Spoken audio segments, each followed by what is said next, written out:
Salut les devins, c'est Saikyo. Il est l'heure pour moi de vous proposer ma review du futur de l'épisode 93 de Dragon Ball Super. Alors ça va peut-être s'entendre au micro, j'aurai une voix un peu bizarre, mais je suis juste vraiment super fatigué. Bon, j'espère que ça ressortira pas trop dans la vidéo, mais bon voilà, vous êtes au courant. Du coup, cet épisode 93 de DBS reprend exactement au même endroit que là où l'épisode 92 nous avait laissé, avec Goku qui fait face à la Team Z, il leur a avoué les enjeux du tournoi du pouvoir, et maintenant il veut recruter Freezer. Tout le monde est étonné de ça en fait, et ils ont tous de bonnes raisons pour être étonnés, même Beerus l'est honnêtement. Alors que lui ça devrait pas trop le déranger, et en plus ça rappelle de vraiment très mauvais souvenirs à Krillin qui s'est fait tuer par Freezer lui-même. Et la Team Z commence alors à proposer à Goku d'autres personnages moins tirés par les cheveux, on va dire que Freezer, comme Goten et Trunks, ou encore Yamcha. Goku y réfléchit vite fait mais leur dit qu'au final Goten et Trunks ne pourront pas participer parce qu'il a fait la promesse à C17 qu'ils surveilleront l'île, ce que je trouve débile, mais c'est ce que l'auto-animation veut nous dire et on doit faire avec. Et il poursuit en disant que Yamcha est pas très adapté pour ce type de tournoi là, qu'il n'a plus du tout combattu depuis des années, et tout le monde s'est mis à se faire un petit peu des idées de Yamcha en train de charmer la première qui passerait sur le terrain,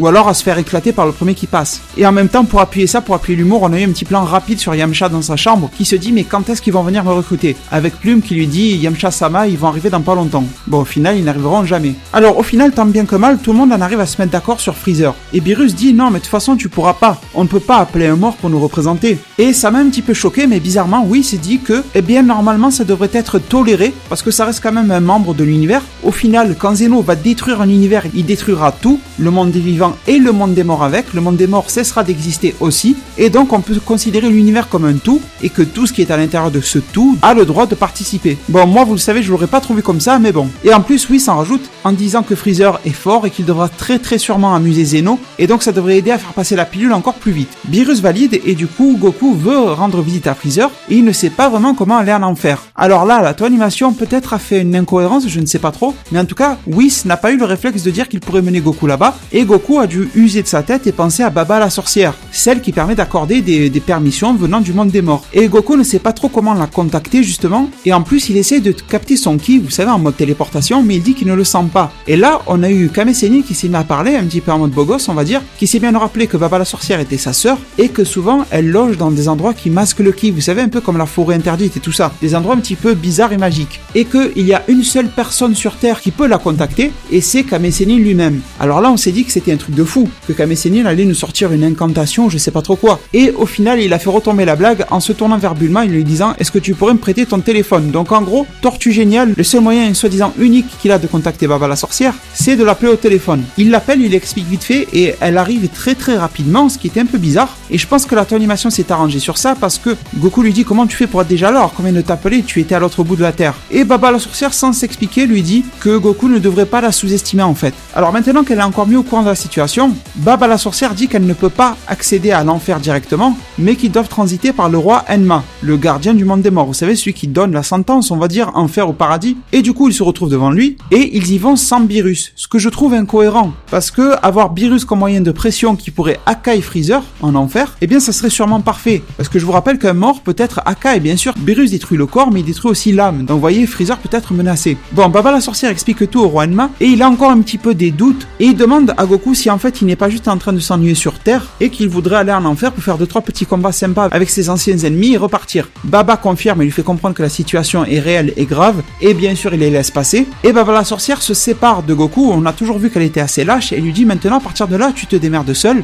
et je reviendrai te chercher. Goku a l'habitude et n'a pas peur, et va donc à la rencontre de Freezer qui est accroché en enfer dans son arbre. Bien sûr c'est une sorte d'enfer spécialisé pour lui, on l'a déjà dit, qui est adapté à la pierre des punitions qu'il pourrait recevoir, et justement dans ce champ de fleurs immense, un peu bizarre, le ciel ressemble un petit peu à de l'eau, Goku se demande où aller, mais il, bien sûr du regard, il finit par tomber sur cet arbre, ça attire son attention, il se dit tiens je vais aller voir là-bas, et à ce gigantesque arbre, il trouve le meilleur des fruits, c'est-à-dire Freezer. Sauf que arrivé à ce moment-là, Freezer n'en croit pas ses yeux, et pense que c'est une nouvelle punition de l'enfer, que l'enfer s'est réadapté justement à Freezer, et que la pierre des punitions par-dessus les champs fleuris, les petites bêtes qui chantent et les peluches et tout ça, eh bien la pierre des visions à lui montrer, c'est de lui montrer Goku en face de lui pendant l'éternité. Donc la animation nous fait une petite blague, mais qui n'est pas un mensonge. Je pense que le pire des châtiments pour Freezer, c'est de voir la tête à Goku tous les jours. Sauf que Goku lui parle, et déjà ça choque Freezer, et en plus il lui dit qu'il est là pour de vrai, qu'il n'est pas une punition ou un châtiment quoi que ce soit, et il lui dit tiens je vais te le prouver. Et Goku fait un mini Kien-san, et il l'envoie justement sur la branche qui tient Freezer prisonnier justement, et il arrive à le délivrer. Alors juste attention, le fait que Goku délivre Freezer avec un si petit disque comme ça de ki,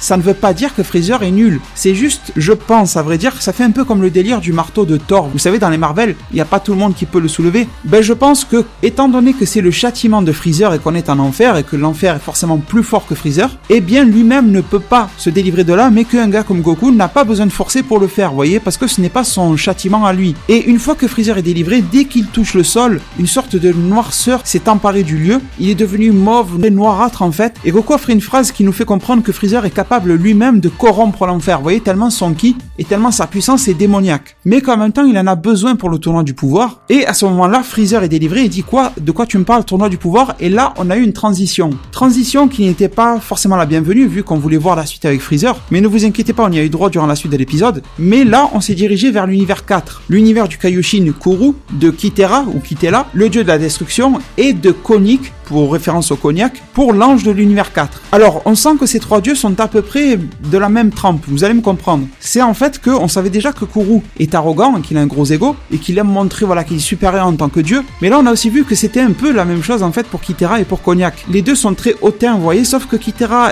fait une plutôt mauvaise gestion et que l'ange Cognac rattrape un petit peu le tout. Mais les trois se sentent supérieurs. Alors Kitera qui est en train de siéger, on va dire, devant Kuru, qui sont en train de discuter à propos des combattants. Kuru dit qu'il n'a pas vraiment trouvé de bons mortels, et il est en train d'accuser Kitera de les avoir tous détruits, et Kitera rigole un petit peu et dit que c'est bon, il a déjà géré l'affaire, et qu'en plus il est motivé parce qu'il veut battre Beerus, son rival, qu'il traite de chat de gouttière, et il dit que grâce à l'ange de l'univers 4, par qui il a été conseillé, Kitera a pu ramener cette fille qui sera son élément numéro 1, et il la charge de ramener ses amis, ses alliés comme il dit. Donc en gros on nous fait comprendre que cette fille ferait partie d'un groupe, qu'elle en serait probablement la plus forte, et qu'elle est invitée à ramener les autres pour participer au tournoi du pouvoir. Kitera finit par ajouter que Champa l'énerve aussi beaucoup, moins que Beerus mais quand même beaucoup, et que celui-ci aussi dans l'univers 6 doit rassembler de bons combattants de son côté, et justement c'était une transition parfaite vers l'univers 6, avec l'entraînement qui a déjà commencé de Kiabe, Caulifla et surtout de Kale, celle que l'on attend comme étant la fibrolie, mais vous allez voir que ça n'a pas du tout été ça. Et déjà premier constat, c'est qu'elle n'arrive pas en fait à faire comme Caulifla, à débloquer sa transformation en basant ses picotements de ki, vous savez, dans le dos, et à rassembler justement toute cette fameuse énergie vitale qu'est le ki en plein milieu de son dos pour déclencher le Super Saiyan. Et je trouve que déjà ça vient un peu compléter l'explication qu'on a eu la semaine dernière. Moi déjà sur la chaîne je vous ai proposé une vidéo disant qui s'appelle « Les Saiyans de l'univers 6 ont-ils absorbé leur potentiel de Ozaru ?» J'insiste souvent sur cette vidéo ces derniers jours, mais elle est très importante. Je vois que les fans sont en train de se tuer à se demander si c'est normal que Caulifla se soit transformé si vite ou pas. Moi je vous dis que oui, et je le justifie grâce à des interviews de Akira Toriyama lui-même concernant le code génétique justement des Saiyans et les éléments qui nous ont été donnés dans la série Dragon Ball Super concernant l'évolution du code génétique des Saiyans de l'univers 6 qui prouve que dans cet univers différent que l'univers 6, il est normal que les jeunes Saiyans ont un potentiel beaucoup plus supérieur à ceux des Saiyans de l'univers 7. Bon, ceci étant dit, j'insiste beaucoup, mais c'est nécessaire que vous voyiez cette vidéo-là, et si vous l'avez déjà fait, je vous en remercie énormément. Et ensuite, dans l'épisode, on a eu la coupure pub. Vous savez, là où il y a les deux petits eye catch, et ensuite, on est revenu, mais directement sur l'univers 6, on n'a pas encore été coupé, et ça, c'était une bonne chose. Caulifla dit qu'elle sait que Kale a un potentiel énorme, parce que Kiabe était en train de douter. Il disait peut-être qu'au final, elle n'est pas encore prête pour arriver là, peut-être qu'elle n'a pas le potentiel, peut-être qu'elle n'a pas assez de force, mais Kiabe dit qu'on pourrait quand même tenter de l'énerver pour voir, mais qu'il n'est pas bon à ça. Et Caulifla lui dit, je vais te raconter une histoire vis-à-vis du potentiel de Kale, et je sais qu'elle en a vraiment sous le pied, et elle lui raconte un petit flashback en fait, dans son espèce de gang qu'on a déjà vu. Elle lui dit que c'est un gang qui est quasiment composé que d'hommes, et elle lui fait comprendre que dans un gang composé d'hommes, ben, le machisme règne, il y a beaucoup de machos qui se prennent supérieurs aux femmes. Il n'a pas été dit s'ils sont tous des Saiyans ou pas, mais on pourrait penser que non grâce aux éléments d'épisode 92, bon, c'est un autre sujet. Et du coup, tant bien que mal, avec quelques difficultés, mais ils ont quand même fini par réussir à faire en sorte de reproduire ce sentiment-là à Kale, d'être rabaissée en tant que femme, justement, de lui faire subir ce machisme-là. Kiabe a essayé difficilement de jouer le rôle du mec macho, et Caulifla lui a fait comprendre qu'elle était une sorte de sous-femme, que même elle, en tant que femme, avait honte de Kale, ce qui est totalement faux. C'est juste qu'elle voulait déverrouiller ce potentiel, en fait, qu'elle a en elle. Et du coup, tout comme pour Caulifla, il n'aura pas fallu attendre longtemps, étant donné que Kale s'est transformé assez rapidement aussi. On l'a déjà vu à peu près dans l'opening et dans la preview de cet épisode 93, avec Kale qui se met à gonfler dans tous les sens. D'un coup, elle se rapproche de la caméra avec une tête très broliesque, on va le dire. les cheveux verdâtres, l'aura verdâtre aussi, d'énormes cris qu'elle pousse et tout ça. Mais ce qu'il y a, c'est que la Toei Animation nous a trollé. Et bien trollé parce que cette fille, Kale, qu'on a appelée pendant des mois la fille Broly, d'un coup elle s'est amincie. Elle est devenue beaucoup plus athlétique, on a vu ses trapèzes, là, ses muscles, au niveau des épaules, qui sont devenus beaucoup plus minces, très très secs, mais beaucoup plus minces. Son visage a aussi rétréci de taille, et au final elle avait une forme beaucoup plus athlétique. Certes, une forme un peu bizarre, hein, pour une femme Saiyan, un truc qui sort de l'ordinaire, mais c'était quand même très différent d'un Broly. Au final, la vraie grosse ressemblance qu'elle avait avec Broly, c'était les cheveux et l'aura, mais plus trop la musculature. Et personnellement, je trouve que c'est pas plus mal. Kiabe et Caulifla se demandent d'où sort cette forme de SSJ, mais ils n'ont pas le temps au final d'y répondre, étant donné que Kale est de plus en plus agressive, on sent qu'elle ne réfléchit pas trop, et je pense que de toute façon on aura la réponse concernant cette forme de SSJ durant le tournoi. Vados, ou sinon par exemple le Kaioshin de l'Univers 6 qui devrait pouvoir y répondre. Mais en tout cas, quand on accumule les éléments, je pense de plus en plus qu'elle ne sera pas appelée Super Saiyan légendaire. Et du coup, la seule solution pour pouvoir calmer Kale, en fait, qui est dans un état, comme ils ont dit dans les spoilers, de berserker, c'est-à-dire qu'elle ne sait pas ce qu'elle fait, elle est complètement folle, elle veut taper le premier qui passe, et bien Kiabe et Caulifla sont obligés de s'associer face à tout ça, parce que en 1 contre 1, ils ne font pas l'affaire. Caulifla, un peu en mode Vegeta, elle est partie seule au début, mais elle s'est pris une raclée monumentale, et Kale se met à les défoncer petit à petit. Au passage, sa voix à Kale est nettement plus épaisse qu'avant, et les deux Saiyans disent que Kale pourrait même être un vrai danger pour l'univers 6 s'il n'arrive pas à la stopper, et si en plus, d'ici le tournoi, s'il n'arrive pas à lui trouver un moyen de la calmer ou de lui faire retrouver ses esprits tout en conservant cette transformation-là. Et ils ont totalement raison. Alors, après toute une série de tentatives ratées pour nous montrer la puissance de cette Kale, eh bien, les deux, Caulifla et Kiabe, se disent qu'il faut tenter le tout pour le tout, et de concentrer leur énergie un maximum possible. Caulifla dit qu'elle pense qu'elle peut aller plus loin, Kiabe dit qu'il va essayer, et au moment où ils concentraient leur énergie côte à côte, ça arrivait à repousser grâce à leur ki, donc ça va, ils ne se faisaient pas taper, et Kiabe finit par atteindre un stade similaire, je dirais, à vue d'œil, ça n'a pas été dit, mais d'après moi, au Super Saiyan Full Power, celui que Goku et Gohan avaient utilisé face à Cell, avant que Gohan ne devienne un Super Saiyan de niveau 2, et Caulifla, elle justement, elle est passée Super Saiyan 2. Mais ces Saiyans de l'univers 6 ne savent pas du tout ce que c'est ces éclairs, ces cheveux en pic relevés, et de toute façon, ils sont bien heureux de faire avec, et Caulifla dit qu'elle pense avoir utilisé cette fameuse énergie qu'elle sentait déborder en épisode 92. Je ne sais pas si vous vous souvenez, je vous en avais parlé dans ma vidéo review de l'épisode 92, comme quoi Caulifla disait qu'elle était en Super Saiyan 1, et qu'elle sentait son énergie déborder comme une sorte d'augmentation continue, vous voyez. Et du coup, elle a mis ça à profit, et là, elle sent qu'elle est plutôt pas loin de ses limites, et qu'elle exploite plutôt bien son potentiel. Là, elle se sent plutôt à fond. Et là, ils ont essayé encore, mais d'y aller de manière un petit peu séparée, on va dire. Ils ont attaqué en même temps, mais ils n'étaient pas coordonnés. C'est surtout ça que je veux vous dire, et ça n'a pas forcément bien marché. Et du coup, Kiabe et Caulifla ont compris que, en plus de la puissance, il fallait aussi s'associer, et à partir du moment où ils ont fait des attaques combinées, du Canon Garika 2, etc., là, ils ont pu faire reprendre ses esprits à Kale, qui d'un seul coup a perdu sa transformation, et du coup, ces trois Saiyans de l'univers 6 ont fait d'énormes progrès, parce que Kiabe et Caulifla ont atteint des stades Saiyan supérieurs, parce que Kale a débloqué cette forme-là, parce que Kiabe et Caulifla ont très bien compris qu'il fallait s'associer au tournoi du pouvoir et ne pas miser uniquement sur la puissance, et du coup, ça a réuni leur équipe, on va dire, et maintenant, l'objectif, c'est de faire en sorte que Kale puisse se contrôler un minimum quand elle est sous cette forme délirante où elle veut taper tout le monde. Bon, maintenant, sur cet accomplissement, on va dire pour l'univers 6, un très joli passage, on a une transition vers quelque chose de super intéressant qu'on avait oublié depuis le début d'épisode. C'est bien sûr cette rencontre Goku-Freezer. Alors, on sent que la discussion entre Goku et Freezer a nettement avancé, on va dire, ils nous ont caché des trucs pour que ça puisse aller plus vite dans l'épisode, ils nous ont rien caché d'important. Et en gros, Goku a bien expliqué le coup du tournoi à Freezer et tout ça. Freezer rigole, il se dit,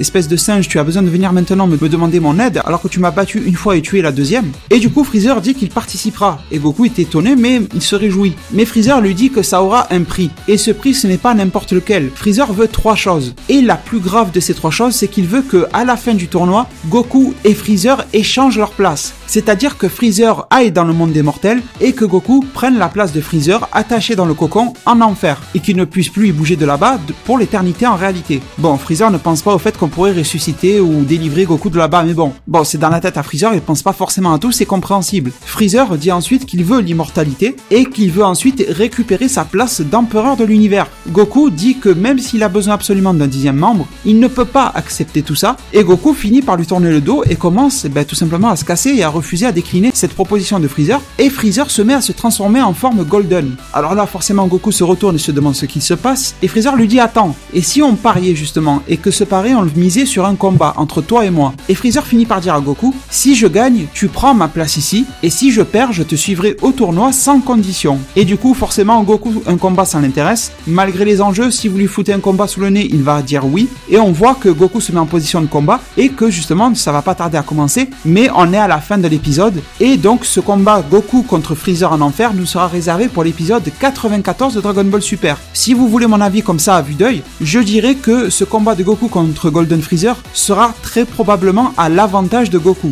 Mais il faut se rappeler d'une chose, c'est que là on est en enfer, et Golden Freezer en enfer devrait avoir une endurance illimitée, un ki illimité. Rappelez-vous de Goku comment il a appris le Super Saiyan 3, il l'a appris en étant mort, parce que dans le monde des morts, il avait un ki illimité et donc ne se fatiguait pas comme ça quand il tentait de passer au stade supérieur du Super Saiyan 3. Donc ce Golden Freezer n'est pas du tout à sous-estimer. Alors bien sûr, pourquoi je vois Goku plutôt gagnant face à ce Golden Freezer? Parce que Goku a le Kaioken qu'il peut mélanger au Super Saiyan Blue. Mais il faut se rappeler que le Super Saiyan Blue Kaioken est ultra épuisant. Donc en gros, Goku doit faire vite s'il veut en venir à bout de ce Golden Freezer qui aura une endurance infinie. Mais bon, malgré tout, pour des raisons de scénario, je pense que Goku va finir victorieux. Comme ça en plus, ça permettra à ce que Freezer le rejoigne sans qu'il y ait de conditions derrière. Mais je vous avoue que ça serait super drôle et choquant pour nous les fans, mais super intéressant. Imaginez-vous que dans le combat, Goku perde et finisse accroché en enfer, une fois le tournoi fini bien sûr, et que le reste de la Team Z doivent donc combattre pour sauver l'univers et que derrière s'enchaîne un sauvetage de Goku. Bon, honnêtement, je pense que ça n'arrivera pas et je ne pense pas que la Toei, Toriyama et Toyotarou prendraient autant de risques, mais je suis sûr que ça pourrait être super cool. Bon écoutez les devins, j'en ai fini avec cette review du futur de l'épisode 93 de DBS. Je sais que je suis en retard énormément sur ma review du chapitre 24 de Dragon Ball Super, ça ne devrait pas tarder à arriver sur la chaîne. À vrai dire, je manque beaucoup de temps, mais je suis toujours en train de la préparer petit à petit, voilà, morceau par morceau on va dire. Mais en tout cas, je vous en remercie parce que vous êtes nombreux à me la demander, ça veut dire que vous me faites confiance à vrai dire, et ça me fait super chaud au cœur de le savoir. C'est une situation à laquelle je ne suis pas habitué, je vous en remercie du fond du cœur. Et du coup maintenant, je me permets de vous laisser sur ces mots. Prenez soin de votre futur, le meilleur moyen d'y arriver c'est de vous abonner à ma chaîne, de la partager, la liker et la commenter un maximum de fois pour que notre communauté puisse se développer le plus possible sur YouTube. Merci beaucoup et à plus pour les prochains arts divinatoires.